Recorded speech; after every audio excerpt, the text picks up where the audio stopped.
Ya, Mas Gibran nggak bisa datang, kecewa nggak? ya eman-eman sebenarnya. Kami sebenarnya sangat menyayangkan, tapi itu semua sudah kita berikan kesempatan, sudah kita berikan ruang, bahkan jadwal pun kita sepakati untuk kita sesuaikan. Tapi kalau sudah tidak datang ya it's beyond our authority. Kalian nggak mungkin mau kan habis selesai SMA balik lagi ke TK. Makanya saya selalu menggaungkan yang namanya narasi keberlanjutan, narasi penyempurnaan. Jadi nggak ada yang namanya arah baru atau perubahan.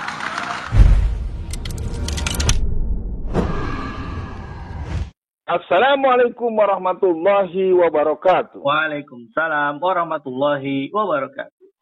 Alhamdulillahi wa syukurillah wa nikmatillah la haula wa la quwata illa billah. Pemirsa, kita jumpa di acara Dibacain Berita. Bung kameramen agar dibacakan beritanya. Ya, Bung Alfian, alhamdulillah wa syukurillah wa nikmatillah. Hari ini kita bisa kembali syuting kembali Bung Alfian. Mudah-mudahan Bung Alfian dalam kondisi yang sehat terus ya Bung Alfian. Amin, Allahumma amin. Ya, Bung Alfian, ini ada berita dari nationalsindonews.com. Judulnya adalah Gibran tak hadiri dialog Muhammadiyah. Pengamat sebut bentuk kekalahan gagasan. Nah, Bung Alfian, kan sempat ternyata Muhammadiyah itu mengadakan dialog dengan para capres dan saya lihat memang di waktu yang berbeda, Bung Alfian. Jadi bergantian lah, nggak tahu tuh beda hari atau beda jamnya saja. Nah, salah satu cawapres itu tidak hadir, namanya Gibran anak raja. Bagaimana respon Bung Alfian? Ini sekedar tidak bisa hadir atau menurut Bung Alfian memang tidak berani hadir atau takut hadir Bung Alfian? Netizen telah membaca dengan sangat dalam, tajam, transparan, dan saya tidak perlu lagi memenuhi sebuah pepatah, sudah gaharu cendana pula. Bung kameramen ini sudah tahu bertanya pula. Ya, jadi kesimpulannya bahwa memang ketidakhadiran orang yang bernama Gibran menunjukkan bahwa kelasnya belum di situ. Begitu Bung kameramen.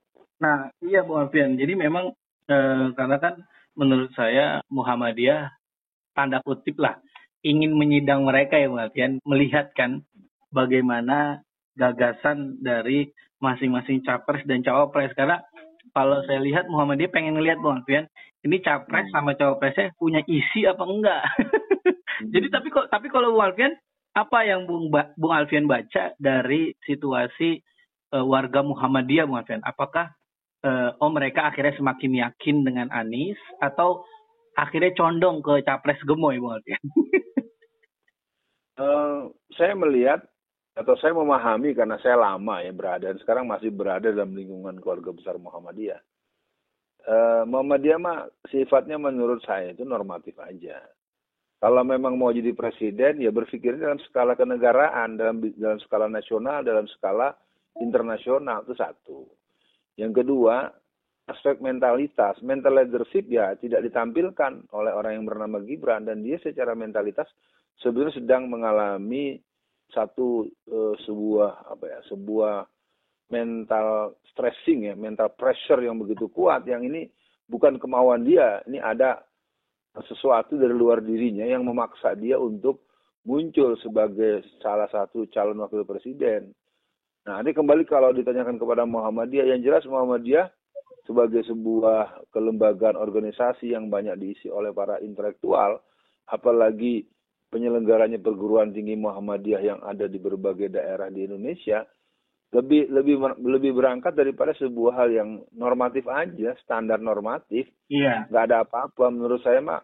Kalau nanti kemudian pilihannya kepada salah satu pasangan calon, menurut saya itu kan sebuah pilihan rasional, pilihan wajar, dan pilihan oleh. Begitu Bung kameramen. Iya, maksud saya Bung Alfian sebagai warga Muhammadiyah terlihat di grassroots Muhammadiyah lebih kemana Bung Alfian? Muhammadiyah itu 98% lebih memilih Anies Rashid Baswedan dan temannya ya.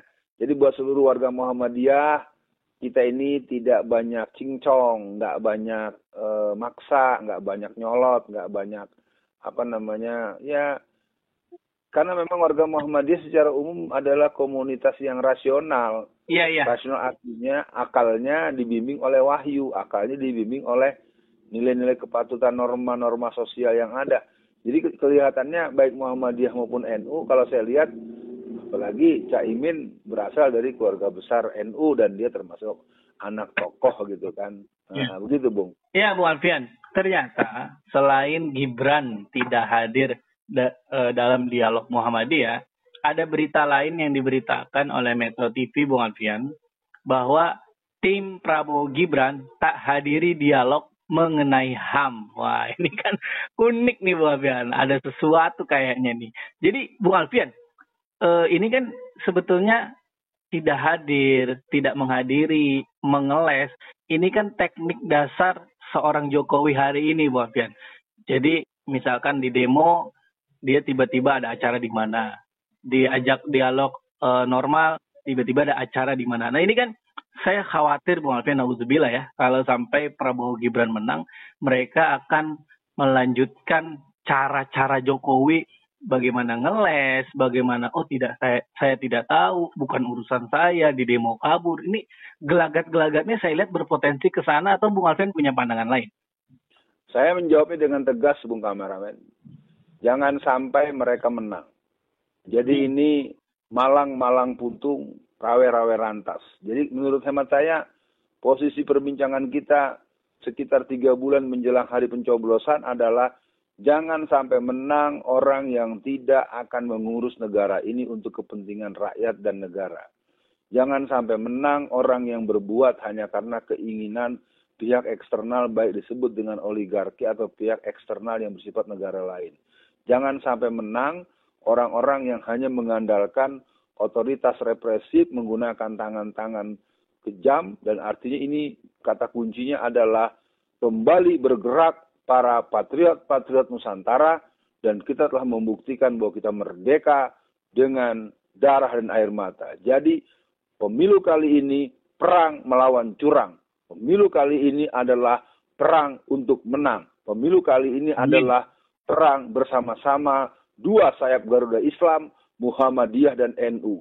Jadi tidak perlu ada kekhawatiran, dan saya memberikan satu penegasan optimistik bahwasannya jangan sampai menang orang yang tidak akan mengurus negara ini lebih baik untuk masa-masa ke depan. Begitu Bung Kameramen. Iya, Bung Alfian, untuk akhir sesi kali ini Bung Alfian, fenomena gemoy yang yang dialamatkan untuk memperbaiki citra Prabowo, ternyata lambat laun saya lihat di sosial media sudah mulai sadar Bung Alfian. Oh ternyata gemoy itu hanya untuk meraih suara-suara milenial atau Gen Z yang malas mikir Bung Alfian. Nah itu unik juga tuh. Jadi lama-lama ada juga ya yang sadar tentang hal ini. Jadi maksud saya, untuk akhir sesi kali ini, apa pesan Bung Alfian untuk penonton Bung Alfian, masyarakat umum, jangan tertipu dengan nomor 2 dan nomor 3, karena mereka sama aja dengan Jokowi. Nah itu mungkin kata kunci yang mudah, tapi orang melihatnya, enggak mungkin, tapi mereka takut perubahan. Jadi untuk closing, silakan Bung Alfian. Ya, yang jelas Bung Kameramen ini menanyakan pendapat untuk kata akhir, tapi menggiring Bung Alfian untuk berpendapat akhirnya. Nggak apa-apa pemirsa, yang jelas kita akan menghadapi pemilihan presiden dan anggota legislatif pada tanggal 14 bulan Februari 2024. Itu tentu kita akan memilih pemimpin yang akan membuat masyarakat mengalami kesatuan kemakmuran. Berarti akan memilih negeri ini diurus oleh orang yang mempunyai kesadaran dan upaya berperilaku berkeadilan sosial bagi seluruh rakyat Indonesia. Yeah. Artinya sebagai kata kunci, selain orang yang seperti itu, buat kita tutup buku soal nomor Bung Kameramen, nggak usah disoal. Mau nomor berapa kayak, mau nomor 2 kayak, nomor 3 kayak, yang penting kita nggak milih itu ya. Jadi jangan dipersoalkan nomornya Bung Kameramen ya. Mau nomor 2 atau nomor 3 ya, kita nggak milih itu. Jadi artinya sudah nggak usah kita membuat ragu-ragu masyarakat ya. Masyarakat, mari pilih pemimpin yang akan mengantarkan Indonesia menjadi negara adidaya, negara superpower yang bisa mengimbangi negara-negara yang ada di seluruh dunia. Assalamualaikum warahmatullahi wabarakatuh. Waalaikumsalam warahmatullahi wabarakatuh.